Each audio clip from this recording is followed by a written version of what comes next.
Assalamualaikum warahmatullahi wabarakatuh. Selamat pagi semua. Oke, untuk minggu ini kita bertemu lagi di mata pelajaran housekeeping atau di mata pelajaran tata graha. Tiap minggunya kita ketemu di Kamis dan Jumat ya. Di jam yang sama, jam 9.45. Oke, untuk pertemuan minggu ini kita sampai ke materi yang kelima untuk modul housekeepingnya. Welcome to housekeeping class.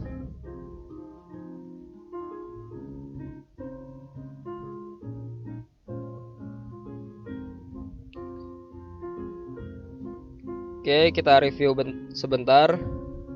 Jadi housekeeping itu kita ada 9 modul, ada 9 materi yang akan saya bagikan di kelas 11. Yang pertama, kemarin kita sudah bahas di awal minggu-minggu awal itu tentang housekeeping dan departemennya, tentang organisasinya. Yang kedua, karena di kelas 11 kita fokus interestnya ke divisi public area, jadi 8 materi ke bawahnya ialah materi public area. Yang kedua adalah ruang lingkup kerja dari public area section. Oke, yang ketiga adalah equipment bagi seorang public area, bagi public area section.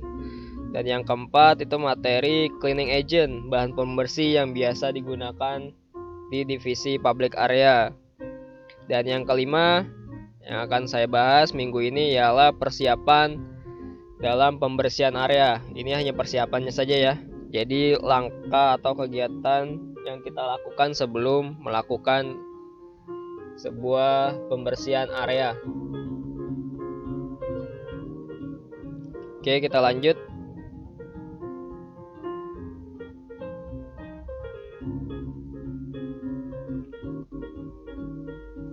Kita sampai di materi persiapan pembersihan area, langkah persiapan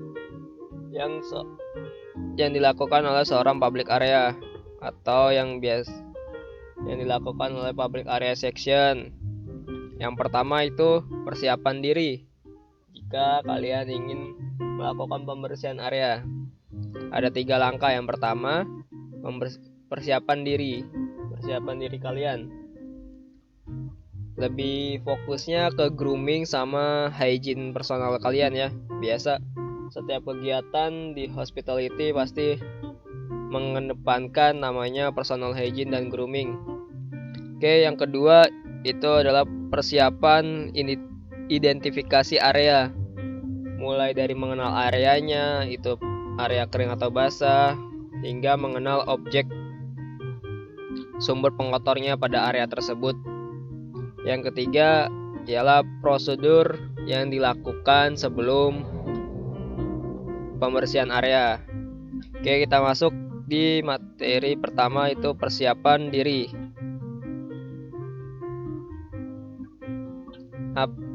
Untuk persiapan diri, hal-hal yang harus perhatikan seperti saya katakan, ini fokus interestnya ke personal grooming kalian, personal hygiene kalian. Penampilan yang rapi, bersih, sopan, panduk rambut pendek bagi pria dan rambut panjang itu harus diikat atau pakai harness untuk seorang wanita.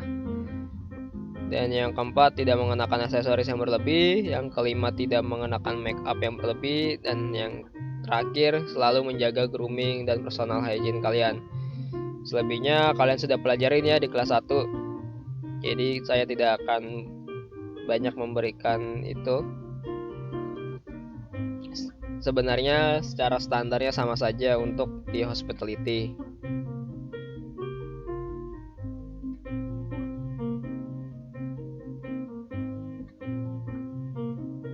Oke, persiapan identifikasi area. Yang pertama, sebelum kalian melakukan pembersihan area, kalian harus mengidentifikasi, tentukan daerah yang perlu dibersihkan. Yang kedua, informasikan pada bagian yang bertanggung jawab atas area tersebut. Contohnya, ketika kalian ingin membersihkan restoran, berarti kalian harus menginformasikan ke FB team ataupun FB teamnya sendiri yang menginformasikan ke kalian jika ada area-area yang kan. Ketiga, kumpulkan semua bahan dan alat pembersih yang kalian perlukan ketika kalian sudah mengetahui area mana yang akan kalian bersihkan. Yang keempat, pasang tanda caution, tanda hati-hati. Ini lebih jika area itu basah ataupun pada saat kalian mopping, mengepel, kalian harus memperhatikan caution ini yang biasa kalian lihat pagar kuning, caution yang standing kuning itu bisa kalian sering temuin di mall maupun di mana ya, di rumah sakit ya, di tempat-tempat umum pasti banyak yang dia biasa dipakai oleh seorang public area atau office boy, office girl. Oke.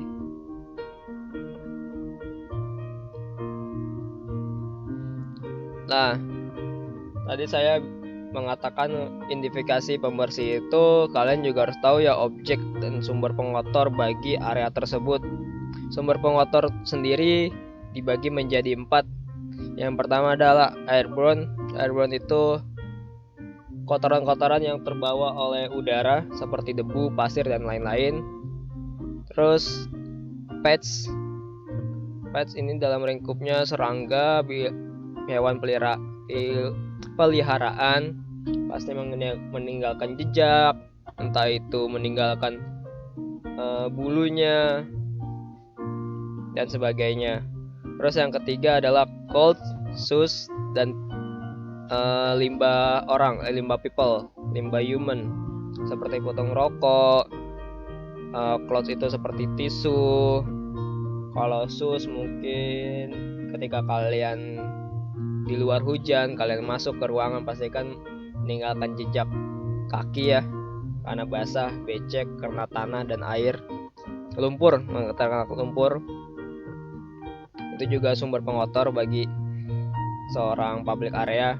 Dan another ini bisa kita kategorikan seperti ranting pohon dan hal-hal yang tak terduga lainnya.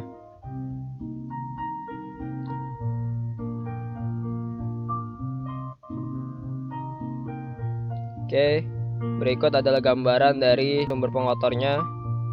Yang pertama ada airborne, ada serangga, ada people, limbah human, lalu ada another. Nah, tadi yang ketiga ada prosedur pembersihan area ya. Saya untuk presentasi saya kali ini, paparan saya di video kali ini, saya tidak menjelaskan tentang prosedur pembersihan sebelum pembersihan area tersebut. Kalian bisa baca, kalian bisa pahami saja di modul yang saya sematkan pada pertemuan minggu ini. Silakan kalian baca, silakan kalian pelajari, karena itu hampir ada 14-12 hal-hal yang harus kalian perhatikan sebelum melakukan sebuah prosedur pembersihan area.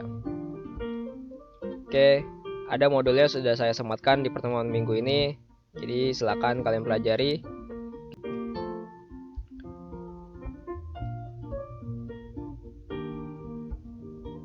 Ini prosedur pembersihan area secara manual. Itu dibagi menjadi 5.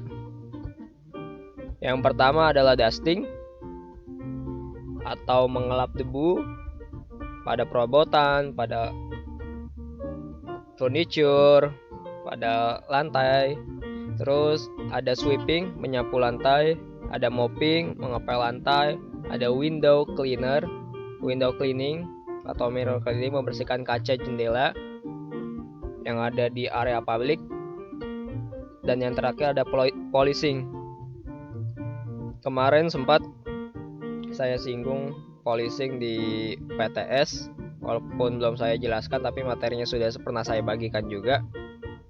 Polishing ini memoles perabotan, memoles furniture, lebih ke furniture dengan jenis bahan kayu maupun besi ya.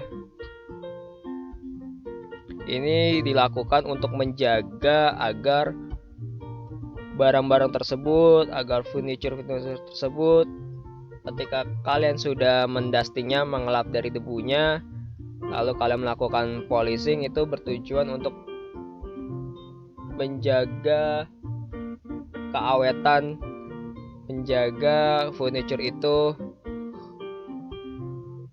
mempunyai umur yang panjang, ya. Jadi tidak mudah rusak karena kita melapisi permukaannya dengan chemical polishing. Udah saya bahas juga, ada chemicalnya di modul cleaning agent kemarin.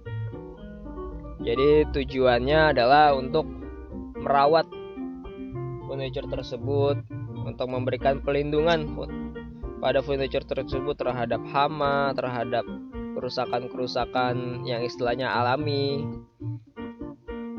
yang memang akan terjadi pada furniture tersebut. Oke. Untuk persiapan dari public area sebelum melakukan pembersihan area, itu ada 3 langkah. Yang pertama adalah persiapan diri, yang kedua adalah persiapan area atau mengidentifikasi area itu sendiri hingga mengetahui sumber pengotornya. Kalau memang sumber pengotornya hanya sampah, hanya limbah human, limbah orang, kalian juga sudah mengetahui apa alat yang harus kalian gunakan, apa chemical yang harus kalian bawa.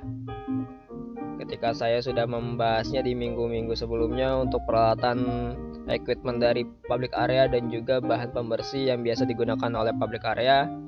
Lalu yang terakhir, ini ada sedikit pembahasan tentang materi bagaimana melakukan pembersihan secara manual, yaitu melakukan dusting, melakukan sweeping, melakukan mopping, window cleaning, dan polishing. Saya tidak bisa menjelaskan lebih detailnya di paparan materi pada video pertemuan minggu ini. Untuk materinya bisa kalian baca di modul materi yang sudah saya sematkan untuk pertemuan minggu ini. Bagaimana cara mendusting, apa itu sweeping, apa bedanya sweeping dan dusting, bisa kalian pahami dan bisa kalian pelajari di modul pertemuan minggu ini. Oke, nantinya di minggu depan kita akan bertemu untuk materi prosedur pembersihannya. Tapi kita langsung ke objeknya, karena kalian di minggu kedua sudah mempelajari tentang ruang lingkup, area mana saja yang menjadi tanggung jawab seorang public area atau yang menjadi tanggung jawab public area section. Jadi minggu depan kita akan bahas untuk materinya bagaimana prosedur pembersihan pada area-area yang menjadi tanggung jawab bagi public area section. Oke, untuk materi minggu ini saya cukupkan sampai sini. Sampai ketemu di pertemuan minggu depan untuk materi prosedur pembersihan area. Jadi, see you dan terima kasih sudah mengklik link video ini. Akhir kata saya ucapkan wassalamualaikum warahmatullahi wabarakatuh.